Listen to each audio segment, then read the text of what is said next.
All right, and we're live. What's up, Beachies? Welcome to another great episode of the Beach Brothers Show. Good brother Conrad. I understand we have somebody new who's going to be hanging out with us today. Who might that be? We tonight will have the great Charles West on the show tonight. Good stuff. So hang tight for another great episode of The Beach Brothers Show.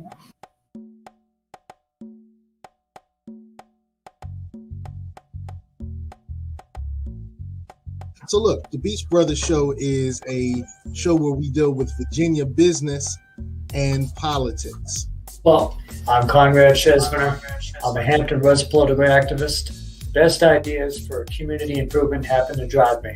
I help folks that are approaching retirement and in their retirement years. I have what I call the empowerment agenda, and that means that everything I do is focused on empowerment. You want to give a salute to Tally and Twine. It's time for you to have a high quality watch made in Virginia, made in Portsmouth, Virginia, from Tally and Twine. We want to say thanks to Southern Volkswagen Greenbrier for their great level of sponsorship. If you need a new car, you don't need to go far. Southern Volkswagen Greenbrier. And ladies, if you want your brows to say, wow, check out IamLitaWee.com. Microblading by IamLitaWee.com. I'm Seiko Varner. I do credit fixes, tax resolutions. I lend private money to real estate investors, and we do debt consolidations. If you need any of these services, contact me as provided. And now it's time to get beachy on the Beach Brothers Show. All right, Beachies. How's everybody feeling tonight? We're having the great Charles West on us on the show tonight. That's going to be kind of interesting. But before we bring on West 2021, it's time for the podiums. Would you like to go first, or shall I? How about I go first today? That's right. I'd like to first shout out Charlie Roy and the folks over at Southern Volkswagen, 1248 South Military Highway. Get you a car that you can drive around in nice and with the AC blasting, because as you may notice, I'm in a room that looks like a hotel room because it is a hotel room, and I'm in Philadelphia, and I've been walking all around Philadelphia today on a constitutional tour. So I know the value of a great quality car that you can drive around in. So definitely look up Charlie Roy and Southern Volkswagen. But Virginia also happened to make marginally national news this week. In Loudoun County, parents took to a school board meeting. They brought signs with them, signs that read stuff like, "We the parents stand up," "Stop teaching critical racist theory to our kids," and "Education, not indoctrination." Then they got a little rowdy. There was a mom that happened to have been tackled. A dude punched a cop. So much anger and fear, and I will admit this is a scene you might see more of as the 2021 election season seems to have Republicans running on being against CRT as if their life depends on it. In a sense, it might, because without a social issue to rail against, there's obviously a lack of policy for them to bring to the table. This is the very way Republicans can turn out their own voters, and that's to spike their anger at stuff like CRT. So it becomes that anger and that fear that we're now seeing in Virginia school board meetings and elsewhere, as even governors like in Florida and Texas try to ban CRT without even understanding the concept of CRT. And that's the Republicanism of 2021. It's like their brand is chaos, and doing little tiny January 6th style insurrections at places like Loudoun school board meetings is how they can get their point across. So I'll need to get my point across. CRT is not a boogeyman. In fact, it's not even accurately being railed against. See, critical race theory is so dense of a topic, it's so educationally deep that it can't be brought into elementary schools or middle schools. It might lightly be touched on in high schools, and kids are more intellectually curious than as we know. But the topic by its very nature is a college level course. Thusly, it's not even in our schools. It's not there. And that's the Republican fear du jour. My podium to you is to encourage you to look up topics like CRT in your own time. We welcome a serious look into how race affects society and how society affects race. But don't be fooled. Be serious. And that's my podium. All right, good stuff. Good stuff. Yeah, that situation in Loudoun County seemed a little interesting. A little interesting. I think if the hue of the concerned parents was a little darker, a little more melanated, those parents would be called thugs. Mm-hmm. Yeah. So, speaking of thuggery, one of the things that you're going to hear, and we're starting to hear more and more of, is the conversation around reparation for the descendants of American slavery. And wow, a lot of misinformation is going around about that as well. So let me do a slight little pre-reparations for the descendants of American slavery 101. This is not the 101 class. This is the pre-class. All right. So let's go down with it. Reparations for the descendants of American slavery. So this is not saying that all Black people are asking for reparations. This is not about race. Let me let that sink in, because I know it's not. People don't get that. It's not about race. It's about lineage. This is about lineage. So there are. If we looked at quote unquote commonly called Black people in the United States of America, we would have a couple of categories. One category might be indigenous Blacks, and those were those people of African descent who were found here before the Pilgrims. There will be a second group, those enslaved Africans who were brought here normally through South America, Central America, the Caribbean, and then brought through to the United States, now often through Virginia. And those would be foundational Blacks. And that those first two we call ADOS or foundational Blacks. All right. ADOS, American Descendants of Slavery, foundational Blacks were the ones who really kind of part of the foundation, the founding of our country. Then we have immigrant Blacks. And once again, this is all under the same umbrella generally, when we use the term commonly called Black people. But the immigrant groups came in generally in the late 40s, early 50s, and normally heavily in the 60s and the 70s. Okay, so when we look at the immigrant Black groups, we would see people come from Haiti, from Trinidad and Tobago, from the Dominican Republic, and from Puerto Rico, and from Jamaica, and from other parts of the world. From Africa. Those people didn't normally start migrating in mass until the late 40s, early 50s, and the biggest group started coming in the 60s and the 70s. So, just to give you an idea, if we looked at President Barack Hussein Obama, he would not be a foundational Black ADOS, so he would not be eligible for reparations for the descendants of American slavery. Kamala Harris would not be eligible. Colin Powell would not be eligible. Our beloved Candace Owens would not be eligible. Sheila Jackson Lee would not be eligible. Okay, Shabba Ranks would not be eligible. You know what I'm saying? The DeBarge family may not be eligible because these are people who are commonly called Black, who came in the 60s, 70s, late 50s, some maybe in early, late 40s. But they weren't part of the foundational Blacks or the ADOS. So you're going to hear a lot of people talking a lot of lies about saying, well, that means it's just Black people. No, it's about lineage. It's not about race. The second point so somebody go tell Herschel Walker, stop asking dumb questions. And, we love his mother, but she asked a really silly question.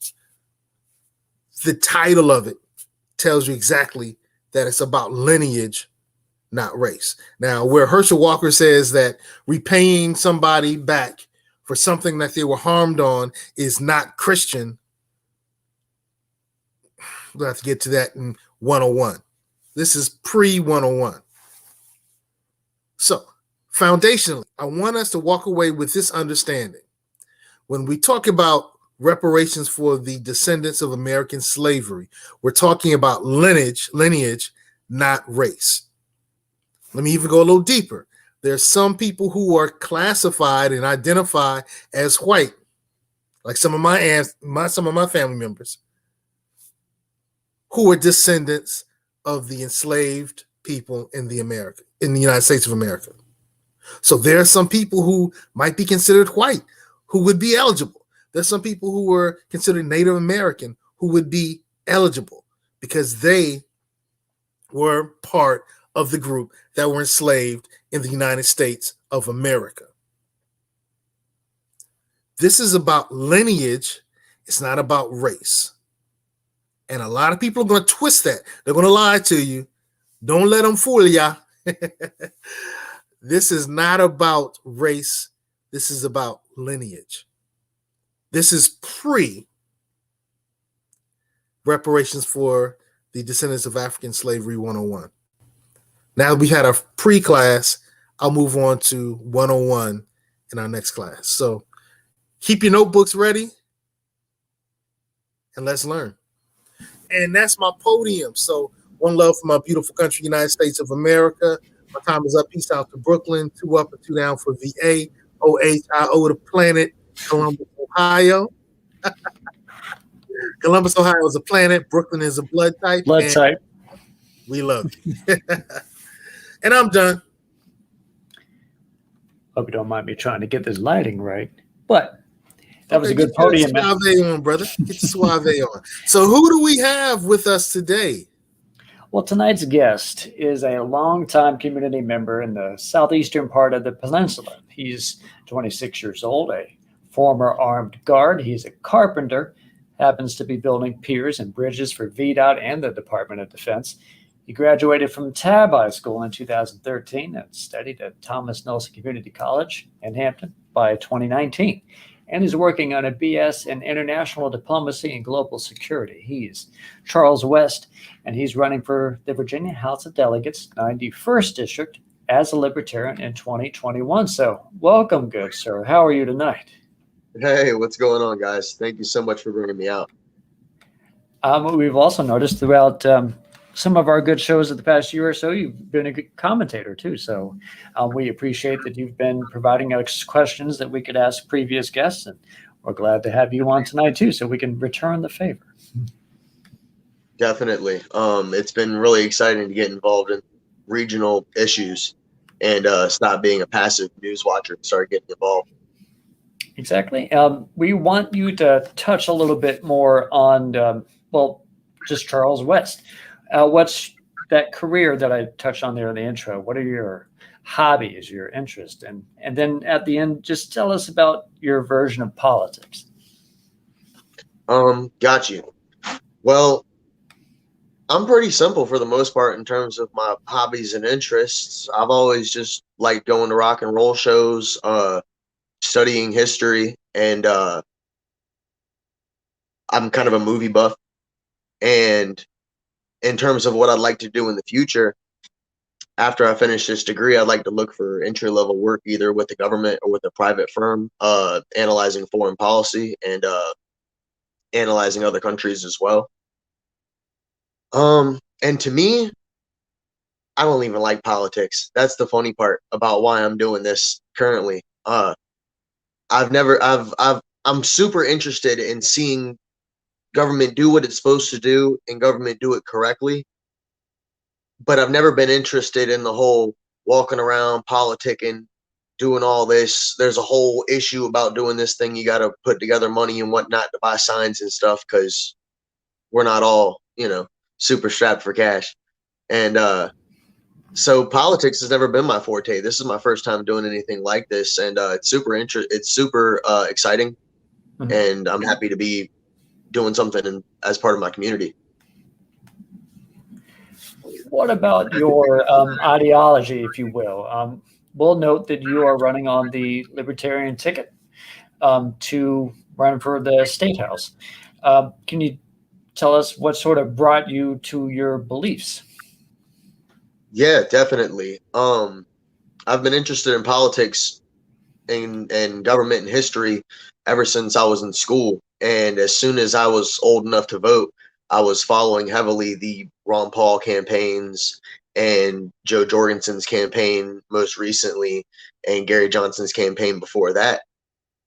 And when I got done voting in the last election and I realized I was tired of being dissatisfied with the choices we were being given, forced to compromise my principles to pick one or the other, I realized that it was time to do something about it. And instead of trying to compromise, because it seems like with either one of the other parties, if you want to get involved, you either have to have money or you have to be willing to compromise on some principle or another of yours.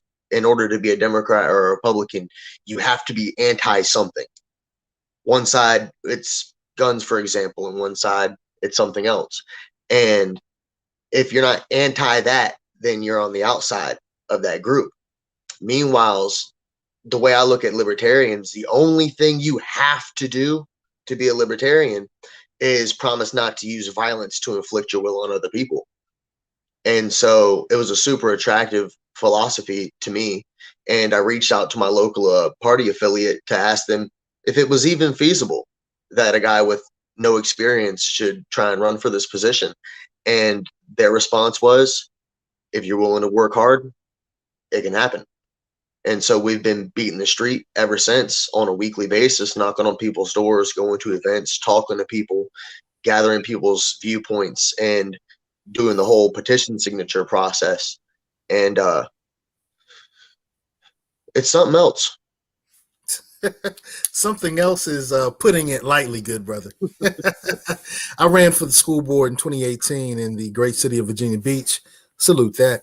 And I tell you, it was eye-opening. It was truly eye-opening. I know that sign that you're talking about, the signage. You got to have a lot of signage, particularly in large areas. But one thing I do find intriguing, which connects us, is in 2020, in November of 2020, I did vote for Joe Jorgensen and Spike Jones. And that was my very first time voting for libertarians on the presidential level. So how do you expect to navigate the waters, the political waters, particularly those who impact Hampton Roads, when everything in this area is red or blue? And most people don't even know about the Libertarian Party. How do you navigate those waters? Any thoughts? Well, we're increasingly getting to a point where the big parties are starting to tear themselves apart at the top levels. And at the bottom levels, people have been disaffected with the choices they've been given since Kennedy died. And honestly, there needs to be an alternative. One way or another, when one of the parties falls apart, the other one is going to be a dominant party. And there has to be an opposition, and people's rights need to be stood up for. That's what it all goes back to. And I believe with the bottom of my heart that that's a lot of people's very core concern as Americans and as Virginians, is their ability to choose for themselves the directions of their lives. So I think, if anything, the time is now. And that's why I'm running, because to me, whether it's running for political office or jumping to help somebody that's in a bad situation, it crosses my mind, if not you, then who? Mm-hmm. And it all ties back to public service, especially in the capacity that I'm trying to get into right now. It's exactly that. It's supposed to be public service, not a career. So to me, it's less about navigating the waters per se, and more about giving the people in my community a viable choice and letting them know that there is somebody that's out here that's really concerned about them, and not the interest groups, and not the politics, and not the fight in Richmond, and not who's running for governor, but the people's liberties and freedoms here. Mm-hmm. I want to expand on that just a little bit, because you are clearly very interested in people up as opposed to like politician down. And the people of the district you're running for. Could you talk about the community of Pocosin and Yorks, some of Hampton, that part of the peninsula? What do you really like about it? Can you speak on what makes that community special? Most definitely. In fact, our district is interesting because it's a split district. It was recently redone in the last redistricting. Pocosin's always been and continues to strive to try to maintain a small town atmosphere. A lot of their economy is built on watermen, is built on the health of the Chesapeake Bay. People are concerned about their schools. They're concerned about the ecology of the swamp and of the bay. And they're concerned about making sure that the cart doesn't get before the horse. We're talking about a town with 2 ways out by land if you don't have a boat. And they're continually struggling with the issues of not being able to have adequate roads because they keep building more and more subdivisions, especially in the giant area right outside of town that people refer to as the Big Woods. And there's a lot of work that needs to be done there. And there's a lot of ways that we can get together with the leaders in Pocosin to address problems. I had a friend that got run over in Pocosin riding a bike. And ever since, almost to the rest of his life, my stepdad, who was this guy's friend, lobbied for them to put a sidewalk or some type of bike lane or something because there's so much traffic. There's so much traffic and there's not adequate expansion. And they want to do something about that. And then you get over to Hampton, the part that was drawn in the last district, in the last redistricting. Hampton's where my parents are from. Hampton's where I've spent half my time growing up. And it's got a really unique culture. We have a bunch of different influences, a bunch of different people come from here. There's musical stuff, there's areas to go to, there's all types of people once you get into the military aspect of it.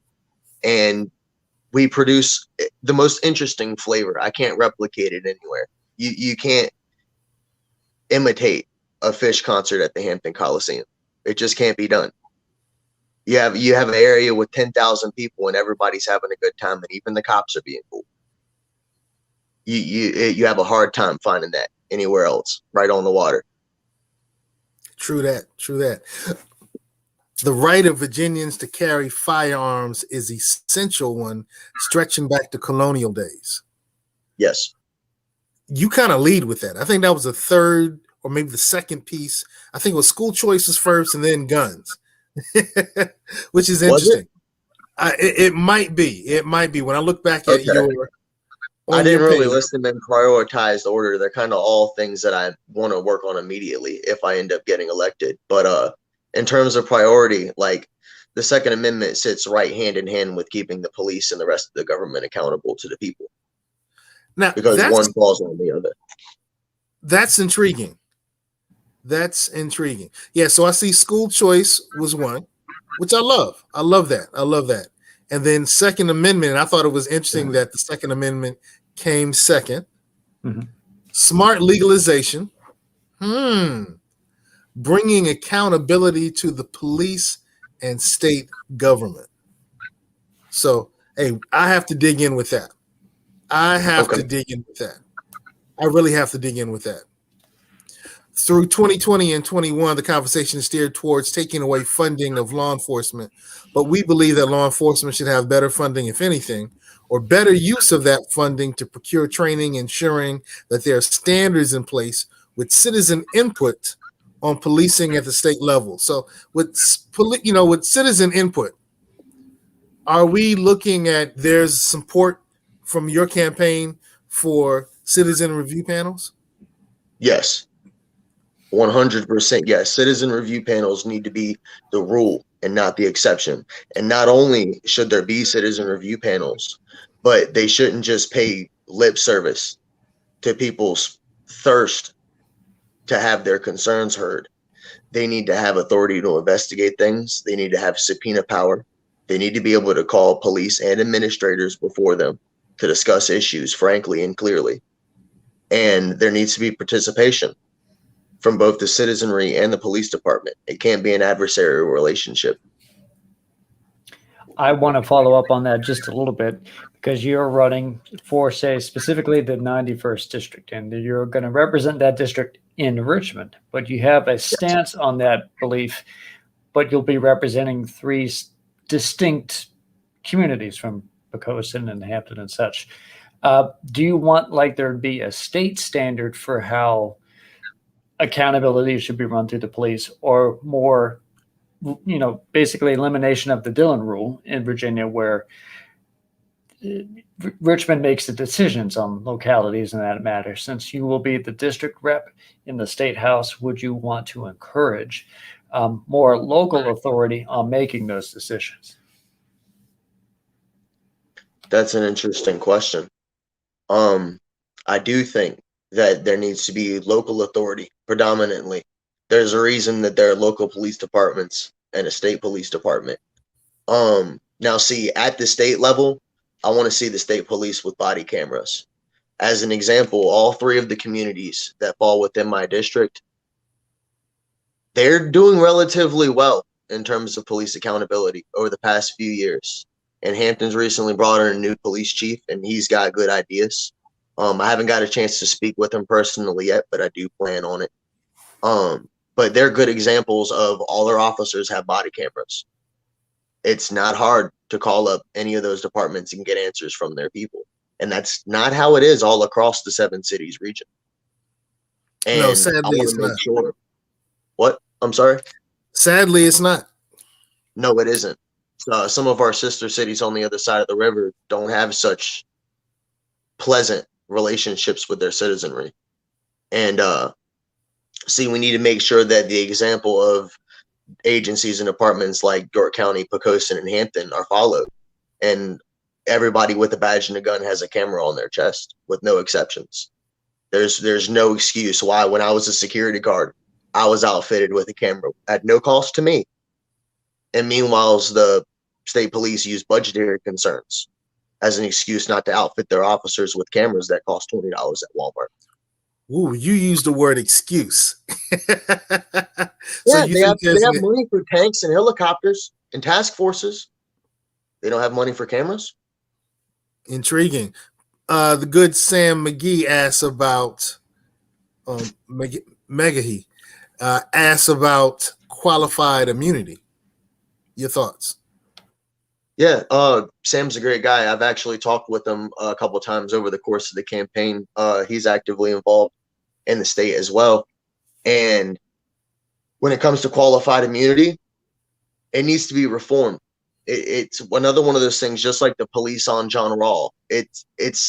There's a way, if you look at it, I can understand why such a thing exists. I can understand if a cop backs into your car in a parking lot, why you can't sue the cop personally who was driving a city vehicle.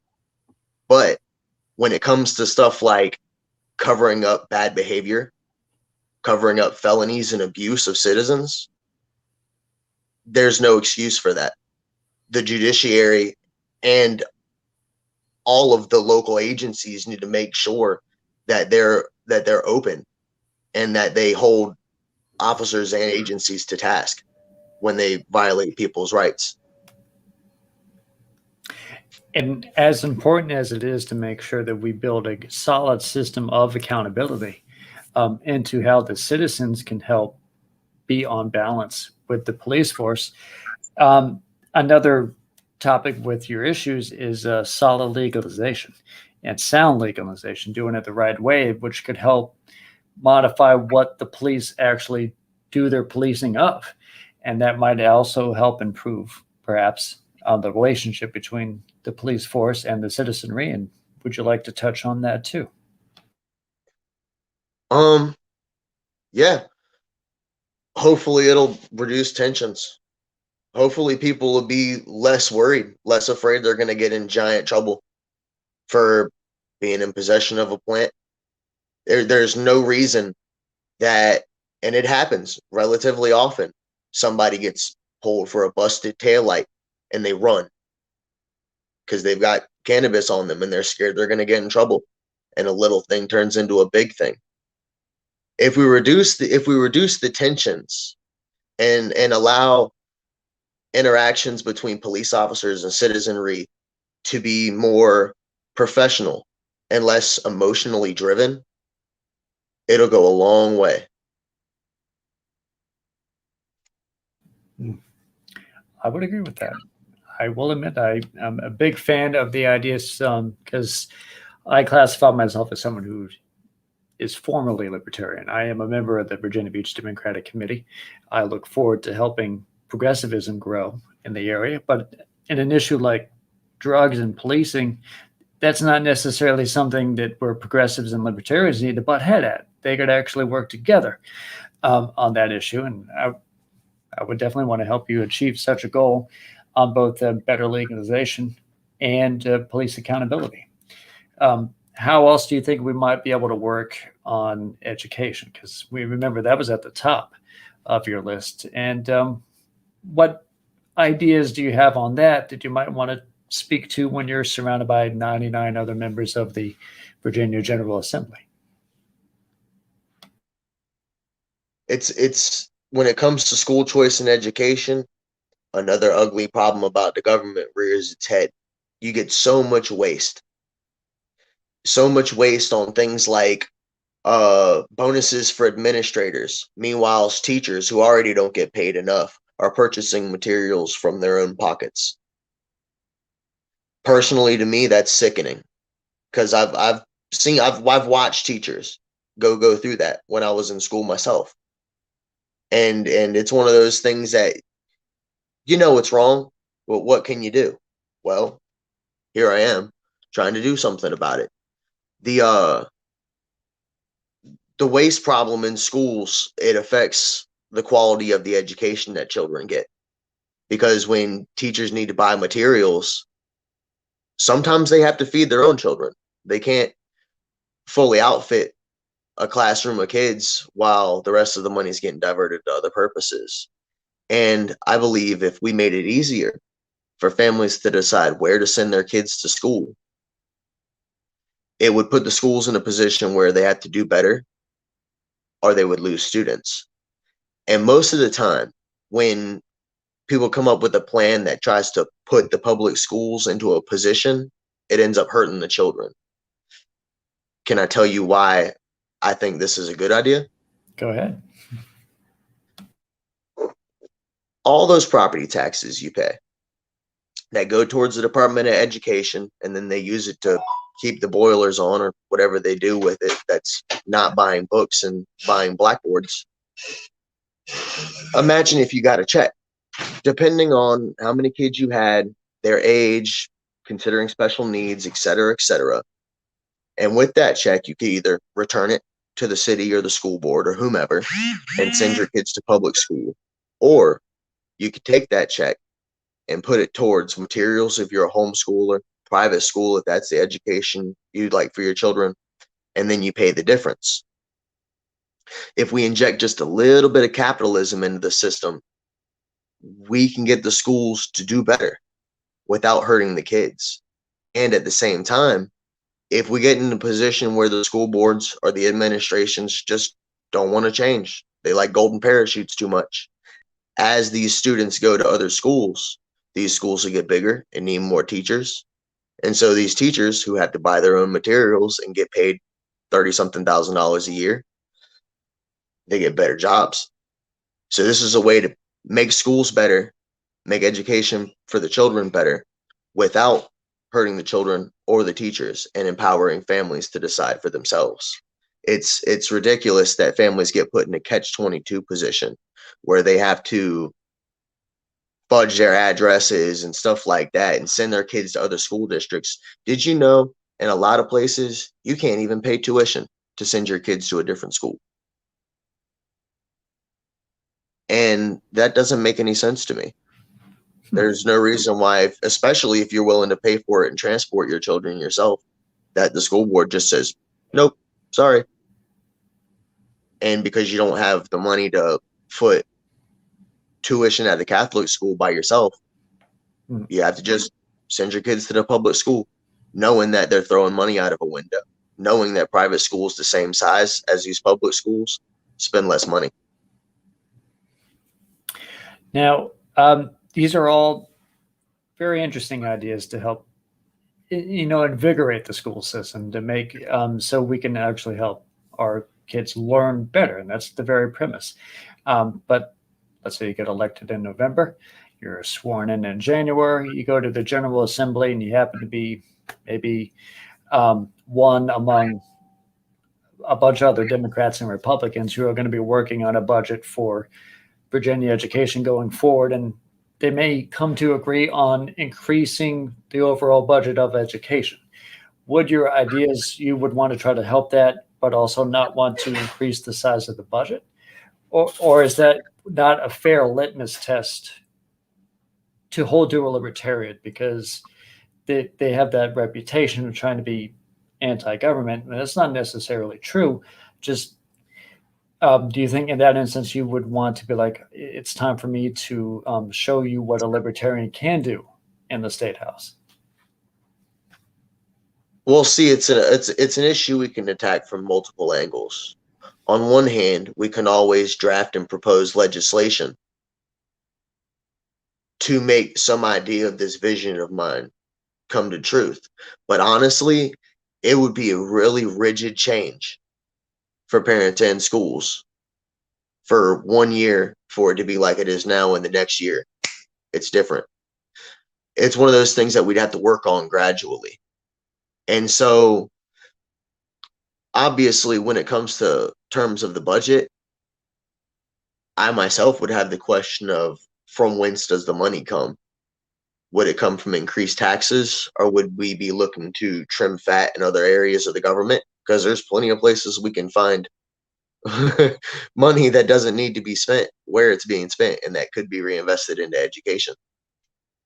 And then further, when we were talking about discussing the education budget, you get down to, how does that money exactly get spent?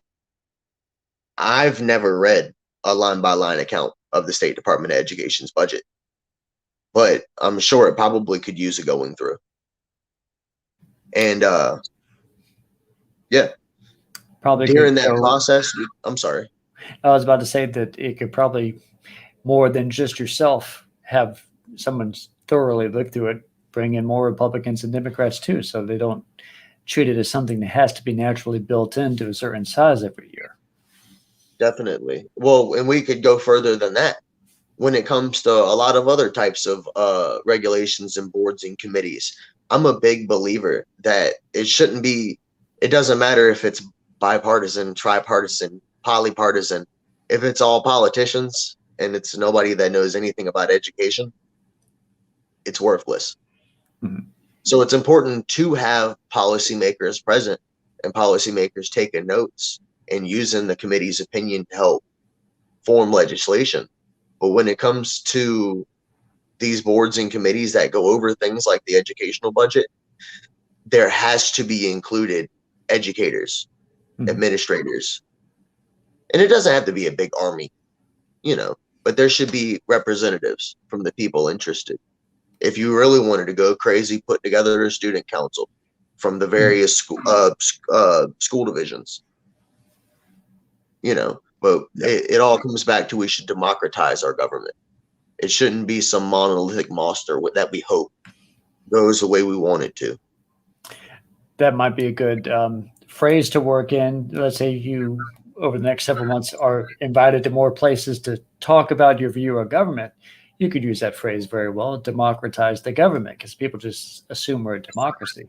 But maybe the process itself needs more democratization, as you just said. Now, before I ask about topics like the local party of the Libertarians and the state party of the Libertarians, I would like you to just further discuss your concepts of, say, pollution, regulation, things you might want to also bring to the table and talk about regarding yourself as a candidate for the state house. Well, a big part of how I relate to businesses and pollution and regulations, it goes back to what I was just talking about. I don't believe bureaucrats make good decisions when it comes to things like that. They usually either think about the money or they think about whatever their bosses told them to think about. Very rarely do you have subject matter experts involved, people from industry, as well as not activists, but scientists, when it comes to things like pollution regulations and things like business taxes. It's hard when you try to argue to me that a politician who spends most of their time raising money should be discussing and formulating how businesses are taxed. I think you should have the businesses themselves, along with experts and people who understand the industry, coming up with these things. But don't take me wrong. A lot of libertarians get misunderstood when they talk about lowering regulations and taxes, and people presume that libertarians mean corporatism in terms of just letting the companies run wild, paid police forces, all toll roads, that kind of thing. And I want to make sure that I'm understood, that I'm not for going after flies with a sledgehammer. I want a better government, not no government. Appreciate that. I appreciate that. That's definitely something, as myself, who's interested in staying in politics going forward, I want to see that idea of better government flourish among all of the parties, not just the one I want to be a part of myself. Now let's tackle the issue of, say, statewide races. For instance, we have a governor race this year. We have a Republican candidate. We have a Democrat candidate. This year, we don't have a Libertarian candidate. Like in years past. This partially related, in fact, majority related to the COVID hampering the ability for the Libertarian Party to create like a statewide apparatus to help bring a party like that. But locally, for the Hampton Roads Libertarian Party, they've been able to grow a little bit. So you're in Hampton Roads as well. Could you touch on your experience this year with the local party? Definitely. We have two affiliates in our area. The one that I'm a member of is the Virginia Peninsula Libertarian Party, and we focus on Hampton, Newport News, Poquoson, and York County. And there's people that are affiliated with us that go further up, Matthews County and things like that. And then you have the aforementioned Hampton Roads Libertarians, who are the South Side Party, and they're a recent start, and they're really active, and they're growing really fast.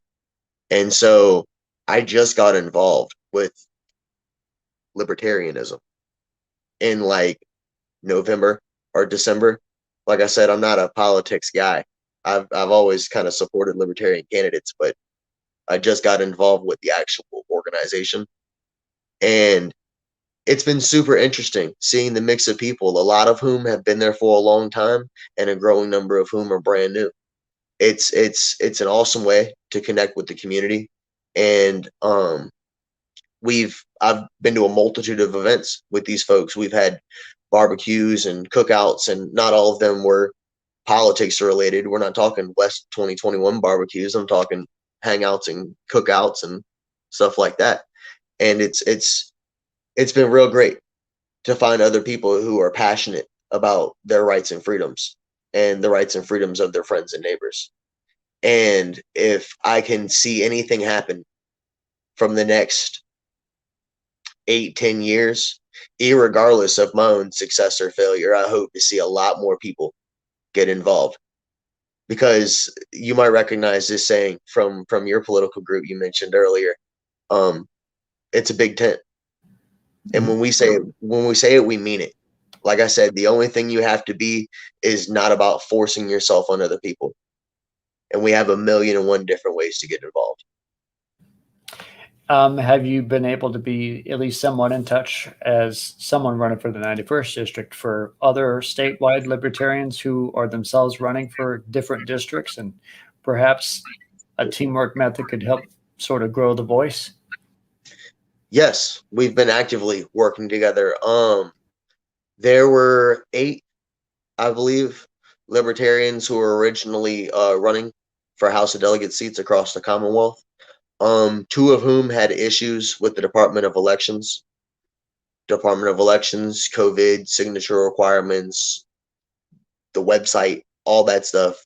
We had the issue with one of the big parties getting to use electronic signatures and everybody else not, until it was like 2 weeks away from the deadline. So now we're making a fight about those two. And there are 6 others, including myself, who have got officially on the ballot in their localities and districts. And we've all been working together this entire time. We keep in contact on Facebook. I know these people by name. They all seem pretty awesome. I'm excited to meet them in person. I haven't got the chance to yet, aside from Mr. Michael Bartley, who was running for his second time in Newport News. He's part of my affiliate, and we've met 3 or 4 times and had great discussions every time. And I hope to see this whole group have some success, because it's time for the people, not just here in my area, but all across the Commonwealth, to have a voice that really represents theirs in Richmond. It definitely sounds very optimistic, but also like a determined optimism. As you just said, this is a solid team effort that is only seemingly growing. As a member of a show, I can't help but want to think about ideas about not only having yourself back on again, but maybe the entire group all at once, in a way that perhaps we can do like a statewide forum right here on the Beach Brothers Show. I think that might be pretty cool. Now, regarding that, your specific drive going forward through November and running in the 91st District, is there any events or social media things you want to highlight of yourself over the next couple of months that you might want to drop right here on the Beach Brothers Show? Yeah, if you're on here and you're watching, keep a very close eye on us. July the 10th, we'll be having a fundraiser barbecue. My father-in-law is going to be making pork butts, smoking them, pulling them apart. My aunt makes red coleslaw cabbage, and my girlfriend makes terrific Mexican street corn, elotes, corn with cilantro and all kinds of stuff in it. And we're going to be getting people together. We're still looking to secure a location, but we're hoping to find somewhere in Pocosin to be hosting the event. So like I said, if you're looking, keep a very close eye, because we want all kinds of people to come, and we want everybody with a pair of ears to hear about there's somebody real running, not just a puppet. And further than that, we're going to have events throughout the summer. I'm looking to organize a car show sometime in September, and possibly even a Harley ride in October. I've got a bunch of uncles and friends of mine who are involved in that scene. And starting the next week, we're going to be appearing at city council meetings.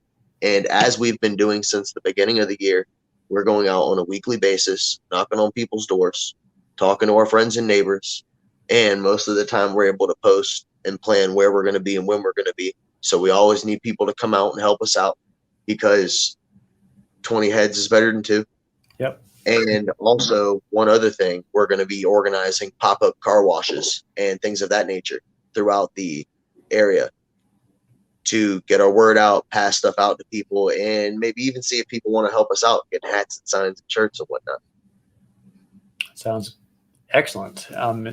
Really cool that it's that engaging, that grassroots. You really get a feel of, hey, this is not only the community that I'm trying to run for, this is me in the community. And I love the fact that you get to show yourself that expansively. And that matter of yourself and broadcasting yourself here, what would be, say, your final pitch for yourself that you might want to give us tonight? My final words is, my name is Charles West.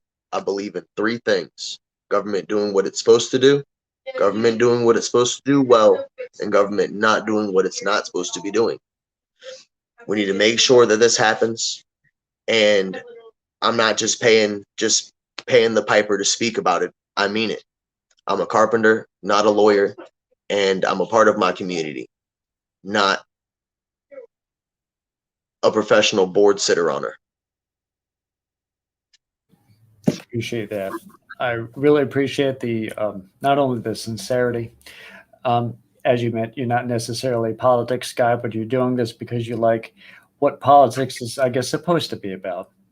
regarding the people and the good things. So I appreciate you coming on the Beach Brother Show, not only to talk about that, but to talk about yourself and your goals with that. So I want to thank you, Mr. Charles West, for coming on the show tonight. And don't stop commenting on the show. We know we like your comments and asking questions, because we try to have important people on. And that could be a good thing, is to sprinkle in your questions to whoever else we might have on in the future. So thank you for that. Definitely. And thank you for being on tonight. And I hope you have a great one. We'll see Thank you so much. I appreciate it. I appreciate the opportunity. I appreciate the stage and the chance to get to discuss these issues. And I can't wait to come back on here with some of my colleagues and maybe even some of my competition in the next few months. And I'll continue watching and listening long after November. I appreciate it, Conrad. Exactly. Thank you, and have a great night tonight. Well, this has been another great episode of the Beach Brothers Show. We had on Mr. Charles West, a fine candidate running in the 91st District of Virginia, which is southeastern Peninsula. So definitely also within the grasp of the 757. And on that grounds as well, I also would like the viewers to look at the idea of growing a good organization that I'm a part of by joining the Hampton Roads Black Caucus. We're thinking about cooking up a social meetup to grow it, and we're picking out the date of June 30th. So I'll look for next week. We're going to be sharing that around. So you guys want to come out, have drinks, and just chat about the idea of your community, how it should be helped, and how you might want to help that by joining the HRBC. So look forward to that going forward. And as we close out this another great episode of the Beach Brothers Show, we're off to Mr. Jose Cruz and how he helps us around the community.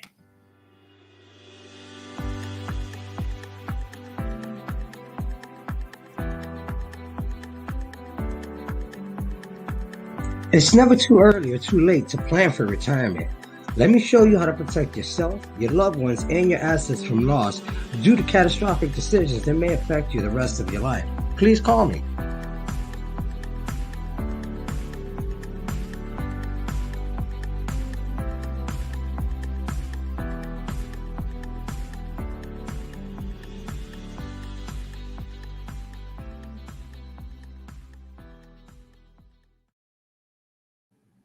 And lastly, Beach Brothers Show viewers, the basis of this great show itself, positive vibes. This show was brought to you by Positive Vibes Incorporated, our consulting services. We do credit fixes, we do tax resolution, we lend private money, and debt consolidation. So if you need some of these services, we're waiting here for you. Credit fixes, tax resolutions, private money, and debt consolidation. Make sure you call Positive Vibes Incorporated.